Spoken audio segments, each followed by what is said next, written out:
Cassandra here, the vintage arcade gal, and welcome back, or welcome for the first time to the Arcade Workshop. And we got a lot of stuff in this episode. In fact, we had so much stuff. I saved a project for the next video because I like to keep these videos under 30 minutes or so. Otherwise, this thing would have been like an hour. But we have some pretty amazing stuff in this episode. We have a new DeWalt table saw that we ordered, and we finally got it. And with the arrival of that, we now have the tools to rebuild our very long lingering and painfully lingering Simpsons project. A couple episodes ago, of course, we rebuilt the control panel and it looks amazing. So now it's time to start tackling the cabinet, and we're going to rebuild the front panel of the cabinet in this episode. And it turns out great. And so, hey, if I can do it, you can do it, because I've never done anything like this before. This is pretty out there for me. But first up, we're going to talk about something I bought on eBay, because, I'm at home and I don't have really anything to do until the fall, until school starts, so I'm buying things online that I shouldn't be buying. But it was listed as a 1979-1978 bartop Atari Galaxian prototype, which it totally wasn't, but it was pretty inexpensive, so I bought it. And it's a bootleg of Phoenix running on Galaxian hardware in this really cool bar top.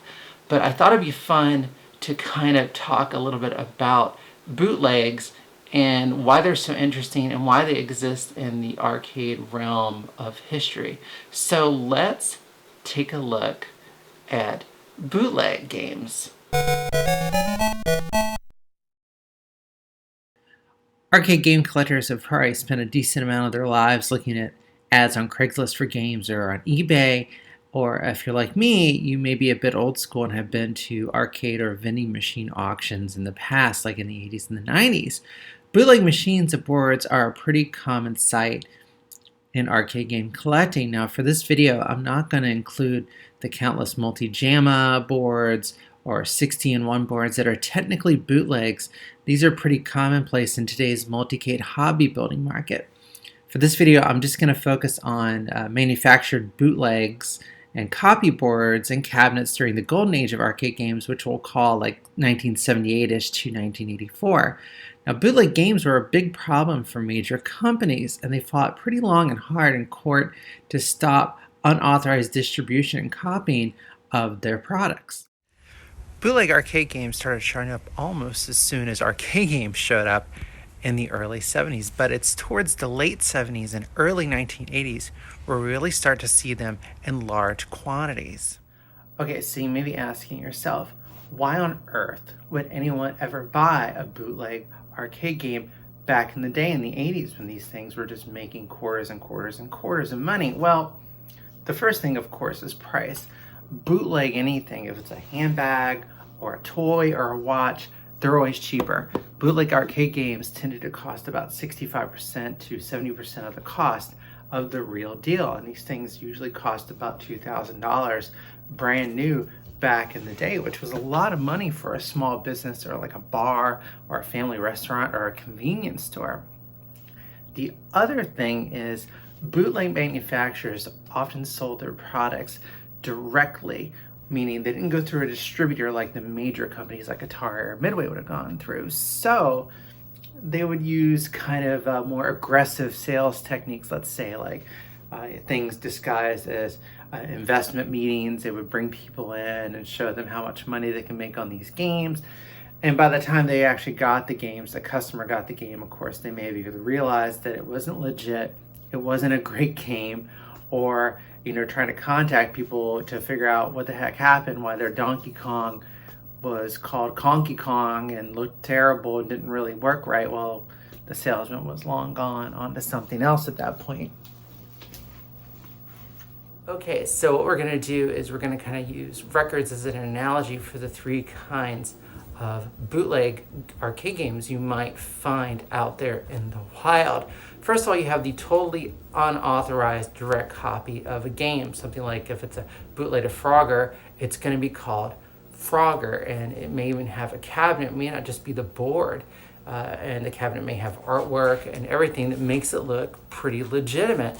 Take, for instance, this is a copy of the Beastie Boys Cookie Puss album. This was an album that came out. It's actually an EP that came out before the Beastie Boys got signed to a major label. This is a very desirable, rare EP, but this is a bootleg copy that is unauthorized. It's not the real thing.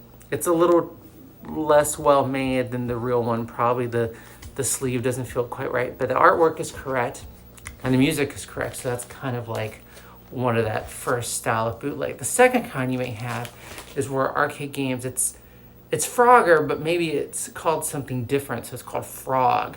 And instead of being built on the same hardware that it was supposed to be built on, maybe it's built on cheaper hardware or an older game's hardware. Galaxian was a common arcade game they would try to build, bootleg manufacturers would build different games on. So that's kind of the second style here, where maybe instead of called Frogger, it's just called Frog, or Frog and Flies, and it doesn't quite play right or look right. And this is a way to kind of circumvent copyrights, or at least they thought they were being clever. I think everybody will notice if we call Pac-Man, Hockey Man or something. So like, take for instance, this is a bootleg album I bought in London, and it's called The Workforce of the World. This is actually a Devo album. It's an unauthorized live recording that they pressed on vinyl, but nowhere on this album does it say Devo at all. And this artwork is not like any Devo artwork on any legitimate copy. So you'd really kind of have to know what you were looking for. And again, someone could buy this and not really know what it was and not realize it wasn't legitimate. Now the third kind of bootleg is a little kind of further out. It's not technically a bootleg. It's what you call gray market stuff. Now, when you buy something that's gray market, it's not intended for the country you live in. So if we live here in the USA, say like you bought a board that was intended for Canada or South America, and it's not licensed for the US market. Maybe somebody else had the rights to distribution. So back in the day in the 80s, if you had gone to buy maybe this Blondie album at your record store and bought it, and it was maybe a little bit cheaper because it wasn't intended for the US market. This is a Japanese release of Blondie E to the Beat, and it was not intended for the US market. So it's a gray market item, not an import per se, because a lot of these distributors, they had licenses. So if you went to Dig Dug, you had to go through Atari because Atari had the US license for Dig Dug. And if you bought Dig Dug from a gray market company, it wasn't really legal for this country. So I was trying to track down who maybe made this little bootleg bartop, and originally I thought it might have been made by a company called Omni. Omni had advertised a switchable game PCB system on a flyer that looks a lot like the Galaxian-based PCB that I have in this little game. Omni was based in Rhode Island and seems to have been run by a man whose name was Frank Gaglione. Omni produced many titles in the early 1980s. Some of them seem to have been properly licensed from Arctic Electronics or ATW USA, including the games Mars and Devilfish. Other Omni games, however, were anything but legitimate. Midway and Stern Electronics both sued them over bootlegs of their games like Pac-Man, Galaxian, and Scramble. Galaxian is a common game for bootleggers and would be the basis for hardware platforms and other bootleg games across the industry. Galaxian hardware-based bootlegs of Donkey Kong and Scramble and Galaga and Pac-Man are pretty common and usually disappointing to play since the hardware was not necessarily designed for the games in question. Omni's attempts at ignoring court orders would cause games to be seized out of locations and continued a wave of lawsuits for the company. Omni's response to this seemed to be to change the name of the company a couple times and continue with somewhat questionable business practices. Magic Electronics was maybe the best known name variant of Omni. Magic had a number of successful, if not somewhat cheaply made conversion kits in the mid-80s, including a popular kit for Pac-Man machines called the Glob. With a bit more digging, though, I found the exact manufacturer of the bartop bootleg I had bought off eBay. Thomas Automatics Inc., or TAI, was a small Santa Clara, California company that seems to have originated somewhere in the UK as a manufacturer of change-giving machines. In the early 1980s, they, like many other companies, decided to try for a piece of the growing market of arcade video games. TAI released a number of both licensed and possibly bootleg or gray market versions of games and unique cabinets that they had made in their own California facility, a facility that still exists today, but not with any part of TAI. TAI lists a number of games on advertising, including the obscure Oli Bochu, which might have the most annoying background music of any arcade game in history, and the strange Triple Punch, which is extremely similar to the Konami Stern arcade game Adamar, although not a bootleg. Despite some rather lofty goals of predicted sales growth for these games on TAI advertising, TAI is a small footnote in the history of arcade games, producing games mostly from possible bootleg or gray market PCBs direct to consumers mostly, rather than traditional distribution networks. TAI did make some interesting looking cabinets, all with their own unique buttons and joysticks. It appears that after about 82 or 83, they mostly made bartop style poker games, then returned to making change machines mostly in Europe and in the UK. TAI advertised a machine they called Select-A-Game, which seems very similar to the Omni PCB system that we discussed earlier. The game I have to show you in a second seems to be from that system. TAI might have also had some indirect dealings with another arcade game manufacturer known as Arctic. TAI also made an interesting 10-in-1 game called Tin Spot, which is also based on the Z80 Galaxian style hardware seen in our little bar top. Tin Spot has 10 selectable games in one cabinet, which TAI advertised as the first in the industry. Unfortunately, most of these games seem to be unlicensed bootlegs of the games they had already released in other formats, including our Batman Part 2 Phoenix clone, along with games like Battle of Atlantis, which is a Defender ripoff, Mission Rescue, which is a Black Hole bootleg, and a bootleg of Moon Cressida. So I'm going to make my best attempt here to squeeze in. It's kind of in a tight spot here in the arcade. So here is our Thomas Automatics countertop that's currently playing Batman Part 2, which is a Phoenix clone that is running on Galaxian hardware. And one of the things you'll notice is that the animation's a little choppier than what it should be on Phoenix. And the cabinet overall is pretty darn well made for what it is. So let's open it up and we're gonna take a look kind of how it's situated inside. It's pretty interesting.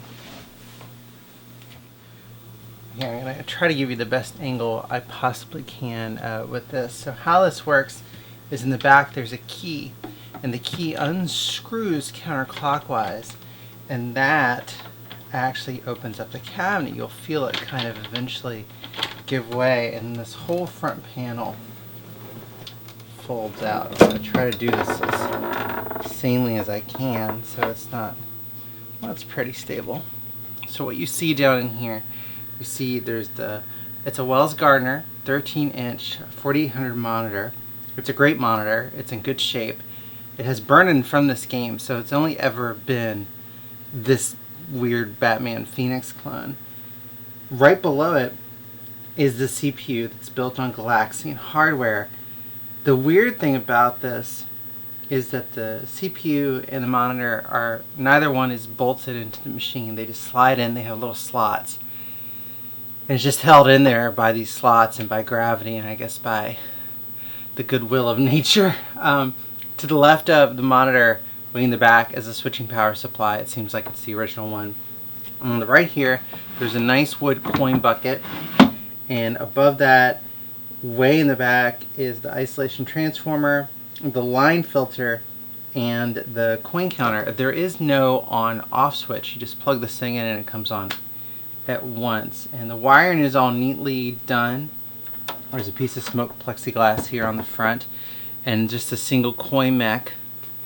And the door there, I don't know if you can really see that, but it's right here.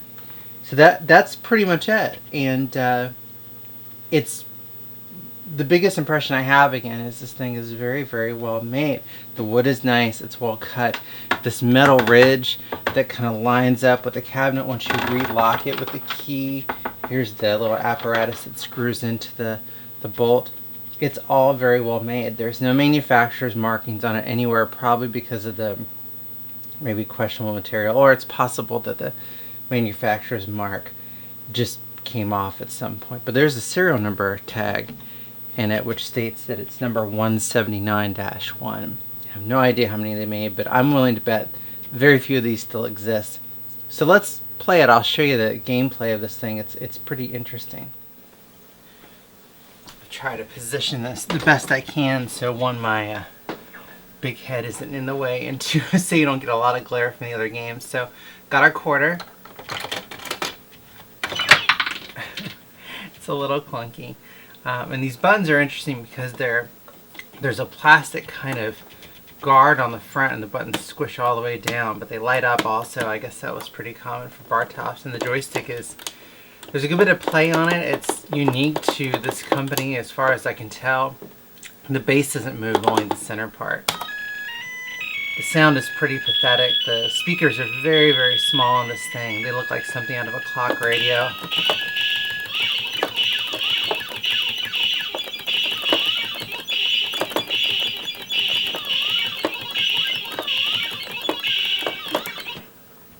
Unlike the real legitimate Phoenix, there's no shield button and there's no mothership level on this game. Both the buttons do exactly the same thing, they just fire.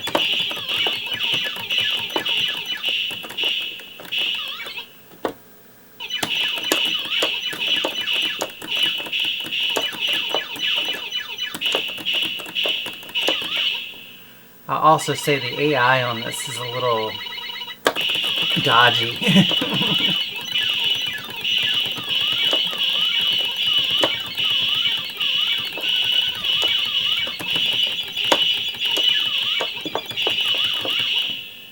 Now we'll have our little egg wave, and this is where things get kind of unfair.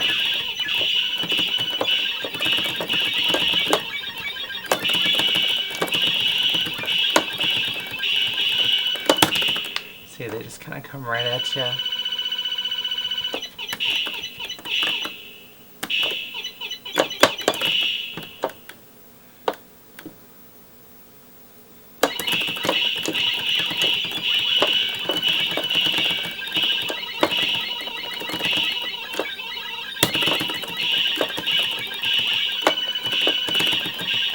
Oh, we actually got there.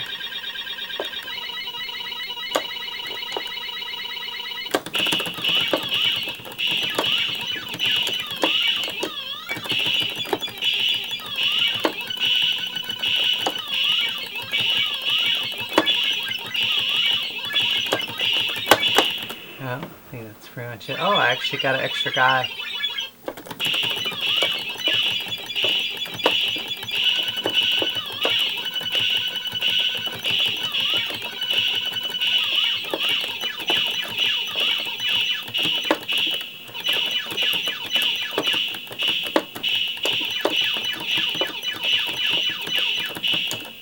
I don't know how you're supposed to kill this guy.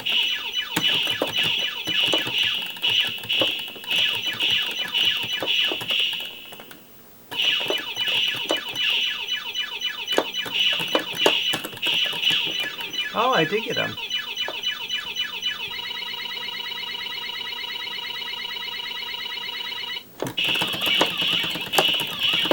Notice the starfield in the background is the same starfield from Galaxian, since it's built on that hardware. It doesn't have that cool kind of background that Phoenix has with the planets in the background. So there you go.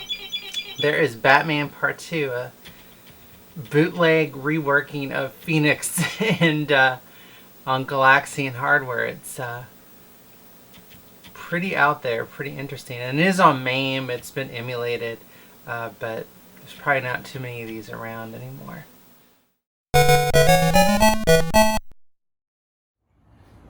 Alright, so we're going to work on our Simpsons cabinet today. We have our new table saw, which will make this a little bit easier. And this cabinet needs a lot of work. We discussed before it has water damage on the bottom, and we need to repair the sides. But the worst of it is this front panel piece, which I took off already. It's heavily damaged on the bottom with water damage, and as we saw on one of the other videos, someone at some point kicked this poor thing in, and it put back together with bolts and with brackets, and it just looked terrible. So we're gonna make a whole new front. Now, if we were super fancy, we would just have a CNC machine, just have someone crank one out for us, but we're not fancy. And we're under quarantine, so we don't have that option right now.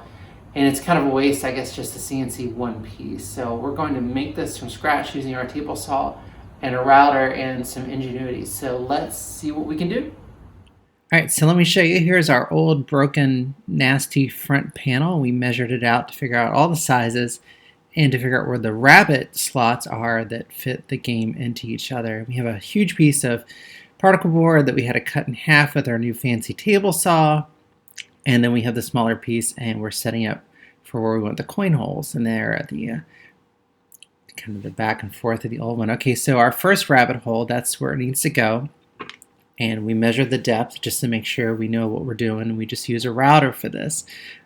Measure twice, cut once, as they say. And here is the exciting, hot router action, right?